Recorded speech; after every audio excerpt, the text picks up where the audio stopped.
బండి వేసుకొని పోతాం. ఇప్పుడు తిప్పలు వచ్చే సూచనలు దగ్గరకు వచ్చినట్లపై మేము వండుకోగలుగుతాం. మీరు వండుకోగలుగుతారా? మరి దాని గురించి ఆపుతుండా? భవిష్యత్తు మట్టి కట్టుకుపోతున్నారు. పైన 2 దేశాలు కొట్టుకొని మన రాష్ట్రం మనమేనే పడుతుంది ఆ భారం. కరోనా వస్తే అట్ట వచ్చిందో ఇప్పుడు అట్ట వస్తుంది. కాకపోతే ఇప్పుడు సిచ్యువేషన్ కరెక్ట్ కాదని ఏంటంటే మరి ఇప్పుడు పవన్ కళ్యాణ్ గారు నేను పెట్టాను అని పక్కడబందిగా చెప్పేసాడు. గ్రామాలలో చేసుకోమంటారు. అభిమానులు ఏమో ఊరుకోవట్లేదు. మీరు అభిమానులకు ఏం చెప్తారు? పవన్ కళ్యాణ్ గారికి అభిమానులకి ఏం చెప్పి పవన్ కళ్యాణ్ అన్నకి ఏం చెప్తారు? అసలు ఫస్ట్ నేను పవన్ కళ్యాణ్ అన్నకి చెప్పాలనుకుంటున్నా. ఏం చెప్పాలంటే పెడితేనే బాగుంటుంది అన్న. గ్రామ స్థాయిలో బాద్ది మీ అభిమానులుగా మేము కోరుకుంటున్నాం. కాకపోతే ఇప్పుడు సిచ్యువేషన్ కరెక్ట్ కాదని ఆయన ఆపుతున్నట్టుంది. 2 రాష్ట్రాలు ఇప్పుడు పైన 2 దేశాలు కొట్టుకొని మన 2 రాష్ట్రాలకి ఇప్పుడు ఇబ్బంది వస్తుంది కదా. అన్నిటికి రేట్లు పెరుగుతున్నాయి కదా. మరి దాని గురించి ఆపుతుండా?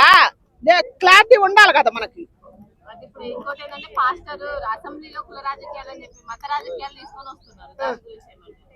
ఇప్పుడు పాస్టర్లు కొంతమంది మంచి వాళ్ళు ఉన్నారు, కొంతమంది చెడు బాకిన వాళ్ళు ఉన్నారు. అట్టటోళ్ళ గురించి మాట్లాడాలంటే చాలా ఉంది. కానీ ఇప్పుడు మన 2 రాష్ట్రాలకు మొప్పు వచ్చింది. దీని గురించి మాట్లాడుకుందాం.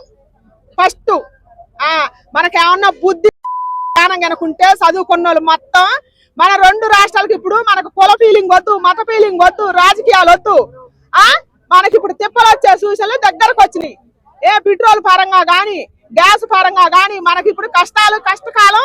కరోనా వస్తే ఎట్ట వచ్చిందో ఇప్పుడు అట్ట వస్తుంది. అందుకని దాని గురించి మనం అందరం కలిసికట్టుగా మనం మాట్లాడాలా. మనం మాట్లాడితే మన పైన నాయకులు కూడా మన ప్రధానమంత్రికి చదువుతుడు. అప్పుడు మనకు కష్టాలు రాకుండా ఉంటాయి. ఎందుకంటే ఉండడానికి ఏ బాధ లేదు. వాడు 10 రోజులకు ముందే నిలవ పెట్టుకుంటాడు. మనకే కష్టాలు వస్తాయి. దాని గురించి మాట్లాడాలమ్మా. ఫస్ట్ ఇప్పుడు మన 2 రాష్ట్రాలకు మొప్పు ఉంది. అందుకని దాని గురించి మాట్లాడే అందరం కలిసి కట్టుగా ఒకే మాట మీద ఉండాల. ఎందుకంటే మనమేనే పడుతుంది ఆ భారం.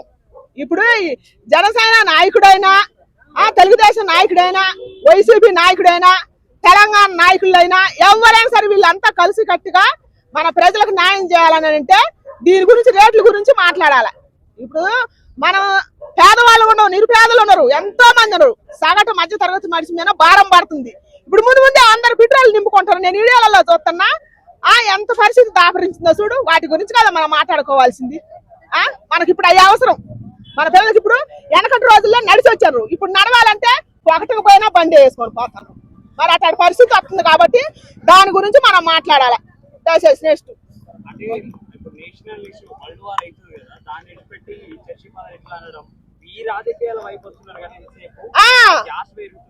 రాజకీయాల వైపే వస్తుంది. గ్యాసుల గురించి, పెట్రోల్ గురించి, ముడి సౌకర్యాలు అంట వాటి గురించి మాట్లాడతాం. మనం భవిష్యత్తు మట్టి కట్టుకుపోతుందన్నా ఏం పుట్టింది మారరు.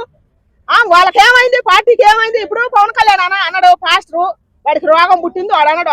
ఒకడంటే వాడిని ఒక్కడు పిచ్చుకొక్కను కొట్టినట్టు కొట్టి వాళ్ళు జైల్లో పెడతారు. ఆ సమస్య అక్కడితో క్లోజ్ అయిపోద్ది. కానీ ఇప్పుడు మనకు పెద్ద మొప్పు వచ్చింది కదా. మనకు వచ్చిన మొప్పుతో అసలు ఎవరు ఇంత కూడా చలనం రావట్లేదు. ఒక్కొక్కరికి భయం రావట్లేదు. అసలు గవర్నమెంట్, సెంట్రల్ గవర్నమెంట్ ఇంకా అఫీషియల్ ఏవి కూడా అనౌన్స్మెంట్ చేయలేదు.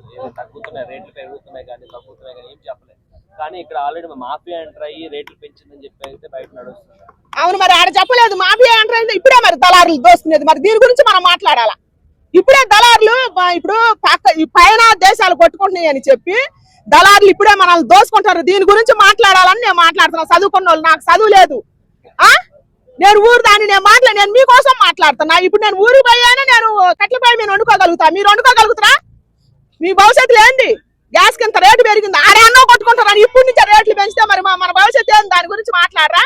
ఎవడో రాజకీయం గురించి వాడు తగ్గిండి పెద్దిందని దాని గురించి బతుకోవాలి. మనం ఎందుకు మాట్లాడుకోవాలి? మన గురించి మనం మాట్లాడుకుందాం పట్టండి. ఇప్పుడు కష్టకాలం వచ్చింది. కరోనాలో ఎట్ట వచ్చిందో ఇప్పుడు దేశాలు 2 దేశాలు కొట్టుకుంటున్నాయి అని చెప్పి మరి కేంద్ర మంత్రి ఆయన కేంద్ర ప్రధానమంత్రి ఆయన పెట్టలేదు కదా. ఇప్పుడు మధ్యలో ఇప్పుడు కావించుకొని ఉన్నట్టుండి హఠాత్తుగా గ్యాసులకి, పెట్రోల్కి, ముడి సౌకర్యాలు అంట ఏంటి నాకు కొన్ని చెప్పరాట్లేదు. కానీ అన్నిటికి రేట్లు పెంచారంట. రేట్లు పెంచితే మరి ఎట్ట మనిషి సగటు మధ్య తరగతి మనిషి ఎట్ట బతకాల? పేదవాడు ఎట్ట బతకాల? ఉన్నవాడు బతుకు చూడు. దాని గురించి కదా అడగాల్సింది. అందుకే నేను ఊరికి పోవస్తుందని కూడా బాగుండే అని చెబుతున్నా. దయచేసి మారండి మీడియా వాళ్ళని సరే, ఎవరైనా సరే. మన భవిష్యత్తు సగటు మధ్య తరగతి భవిష్యత్తు మన జీవన ఆధారం మీద పడింది. ₹1,00,000 జాబ్ చేసేవాడైనా సరే ఇంత రేట్లు పెట్టుకొని వాడి ఇంటి రెంటు, పిల్లల చదువు, ఇంటి భారం ఇవన్నీ మొయ్యలేడు. అందుకని దయచేసి దీని గురించి ఆలోచించి హఠాత్తుగా ఉన్నట్టుండి అక్కడ ఆదేశాలు కొట్టుకుంటే ఉన్నట్టుండి హఠాత్తుగా ఎందుకు పెంచాలని మాట్లాడండి దయచేసి గవర్నమెంట్ ని. 2 రాష్ట్రాల ముఖ్యమంత్రులైనా సరే, ప్రధానమంత్రులైనా సరే, మన వాళ్ళని మనం అడిగితే మన వాళ్ళు పోయి పైన అడుగుతారు. లేకపోతే మధ్య దళారులు చేస్తాను రా ఉన్నట్టుండి అటాట్ కానంటే మరి 5 రోజులు ముందు గ్యాస్ అప్లై చేసుకోవాలంట. మరి సగటు మధ్య తరగతి మనిషి బతకలేస్తాడా? బుక్ చేసుకుంటే 2 రోజులు ఇస్తామని చెప్పేసి మరి గ్యాస్ అంటే 1500 అంట, 2500 అంట, 4000 అంటే ఇంకా పెంచుతూనే ఉంటారు.